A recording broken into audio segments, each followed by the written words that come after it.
Num Dia Mundial Sem Tabaco, a TV Fevale mostra a realidade de pacientes com doença pulmonar obstrutiva crônica, DPOC. Esta doença sem cura é comum em pessoas que fumaram ao longo da vida e é responsável por 40 mil mortes por ano somente aqui no Brasil. Um projeto de pesquisa da Universidade Fevale busca trazer a qualidade de vida desses pacientes com DPOC através de reeducação alimentar, prática de atividades físicas e mostrar que é possível vencer o tabagismo. Imagine um dia normal. Você fazendo alguma atividade comum na sua rotina e, de repente, não conseguir respirar. Você procura forças, mas o mal-estar é muito forte, desesperador. Pessoas que sofrem de DPOC, doença pulmonar obstrutiva crônica, já passaram por esta situação. Eu chegava em casa, trabalhava normal, botava um tênis no pé, fazia 1 hora de caminhada. Eu sentia cansaço, mas eu não achava que era falta de ar. Eu não conhecia o que era falta de ar. Eu não sabia o que era. Para mim era só um cansaço físico, uma coisa assim, né? E mudou tudo. Eu entrei em depressão, que aquilo foi um baque, né? Tu parou a tua vida ali, né?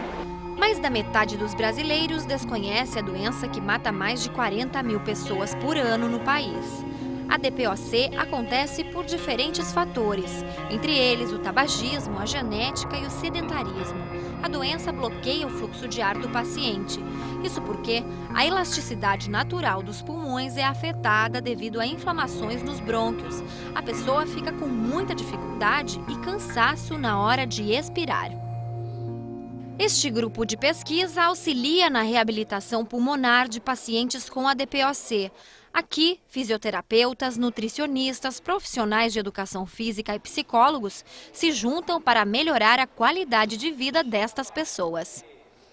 É uma doença que não tem cura. Na verdade, é uma terapêutica que a gente chama para ajudar esse paciente no tratamento dessa doença e assim melhorando a qualidade de vida desses pacientes. A doença pulmonar obstrutiva crônica está diretamente ligada ao uso do cigarro. Muitas vezes os sintomas começam a aparecer após 10, 15 ou até 20 anos de consumo. E é por isso que a maioria da população pensa que essa doença atinge somente pessoas idosas. Fica o alerta para os jovens. Os hábitos de hoje garantem a saúde de amanhã. Quase 11% da população brasileira fuma, de acordo com o último estudo do Ministério da Saúde. Este número representa cerca de 22 milhões de pessoas. As pessoas estão morrendo em função da doença numa idade que elas teoricamente ainda seriam produtivas. Elas ainda poderiam trabalhar, ainda poderiam estar vinculadas com a sociedade, mas a doença ela é muito evolutiva, assim, de uma forma muito rápida. Então, em função de todas essas políticas públicas, ela está dentro do hall das doenças crônicas que tem uma mortalidade muito alta. E para quem não conseguiu fugir do vício, a solução foi correr atrás do tempo perdido. Atividades físicas podem amenizar os sintomas da doença. Nossa principal função, então, é acompanhar os pacientes junto no treinamento, todo o processo deles, né, a cada período que eles passam também e aumentando as dificuldades ou a sequência de treinamento. E o exercício traz uma melhoria no condicionamento físico, né? E isso faz com que eles melhorem a falta de ar, melhorem o cansaço, que são fatores característicos da doença e que fazem com que esse paciente faça menos atividade, saia menos de casa, né? Se sente um pouco motivado por isso. O projeto busca manter estes pacientes ativos. É dentro de uma das academias da Universidade Fevale que as atividades são realizadas de forma gratuita. Os novos hábitos adquiridos no projeto devem ser seguidos para o resto da vida. Hoje aprendi como respirar, como fazer exercício, como chegar no limite da gente, como me alimentar.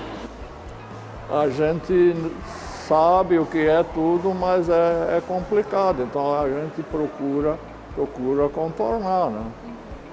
Se eu estivesse no ritmo que eu estava no fundo da cova, tenho certeza disso. Então vamos fazer o trabalho aí para ver se a gente consegue mais uns aninhos de vida.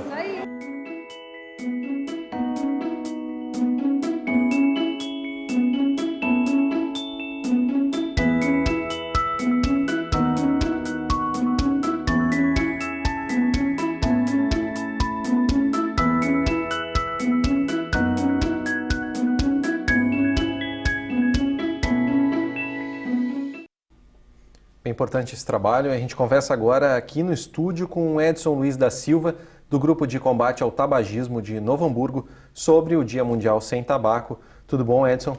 Tudo bem, boa noite. Seja bem-vindo ao TV Fevale Notícias. Vamos começar falando então sobre o combate ao tabagismo. Aí, como a gente viu na matéria aí, algumas pessoas, algumas por questões hereditárias mesmo, outras pelos hábitos, incluindo eles, talvez acho que dá para afirmar, né, que o principal deles, o tabagismo, causando doenças como a DPOC. Como se combate o tabagismo hoje em dia? A gente comentava até aqui no intervalo que essa situação já foi muito pior, né, há 15, 20 anos atrás, 20 e poucos anos atrás. Como se combate hoje o tabagismo para diminuir cada vez mais esse número de pessoas fumantes e pessoas afetadas pelo tabagismo? Acho que é muito importante a mobilização de todos os mecanismos da saúde em relação a isso e os meios de comunicação, para a gente enfatizar que o 31 de maio, que é o dia de mobilização mundial, que foi criado pela Organização Mundial de Saúde, para lutar contra o tabagismo, porque realmente, como a gente viu na matéria anterior, 85% dos casos de DBPOC e enfisemas são oriundos do tabagismo. 30% dos casos de câncer de boca, laringe, pulmão são também decorrentes do problema do tabagismo. Doenças cardiovasculares, 25% dos pacientes têm problemas hoje em função do uso do cigarro.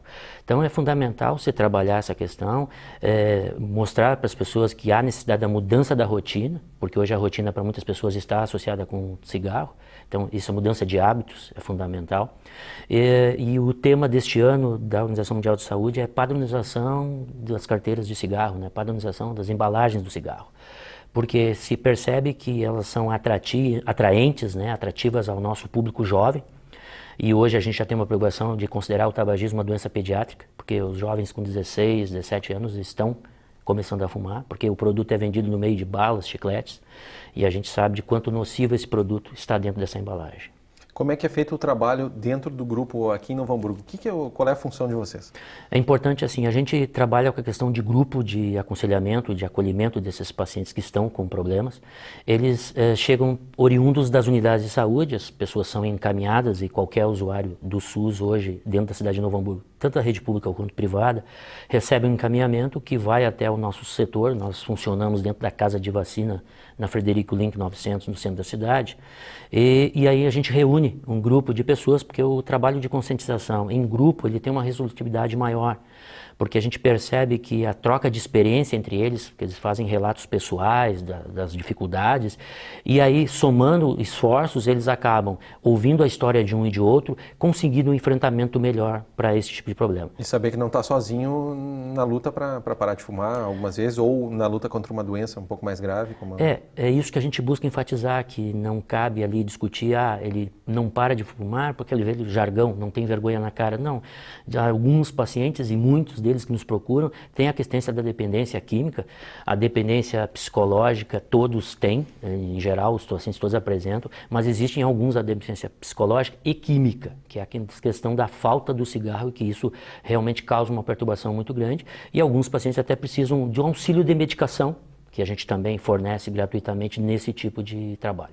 Qual que é a grande barreira que vocês enfrentam ainda hoje no combate ao tabagismo? A gente vinha comentando já desde o início da entrevista que houve avanços, e avanços importantes, como por exemplo, a gente falava também no intervalo, né? Não se fuma mais em locais como, por exemplo, um avião, um transporte público, etc. E hoje é até absurdo pensar que há anos atrás se podia fumar num avião, por exemplo.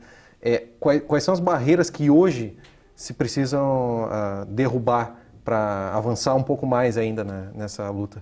Eu acho que esse aspecto da questão da padronização de embalagens é fundamental. Acho que o tema trazido pela Organização Mundial de Saúde é interessante, Chico.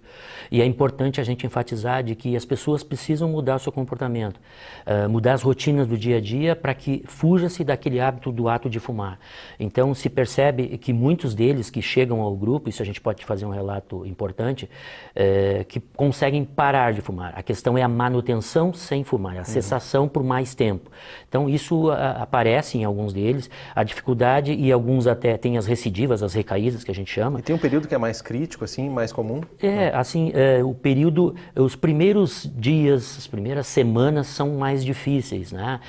Porque a nicotina que causa dependência ainda está no corpo. Ainda está no corpo, então tem aquelas fissuras, né? Mas isso é importante, a gente sempre repete para eles, são passageiras, 5 minutinhos, aí até a gente diz assim, vai tomar um banho frio, se não sabe o que fazer, vai tomar um banho que aí desliga, não fica pensando no cigarro, porque é isso, ele tem que desviar a atenção, atividade física, hidratação é fundamental, né? Mudar hábitos alimentares, porque muitos se preocupam em engordar, porque param de fumar. Mas assim, quando tu faz essa orientação, tu enfatiza, tu não vai substituir o cigarro pelo doce ou por excesso de alimentação. Tu vai substituir por frutas, verduras, se hidratar seguidamente, e são mecanismos que não vão te entrar numa outra dependência, né? Então, esses aspectos todos são enfatizados. E o somatório das falas deles é que nos traz um bom resultado. Maravilha, Edson, muito obrigado pela tua presença aqui no TV Fevale Notícias de hoje. Parabéns pelo trabalho de vocês. A gente só agradece o espaço mais uma vez. Obrigado.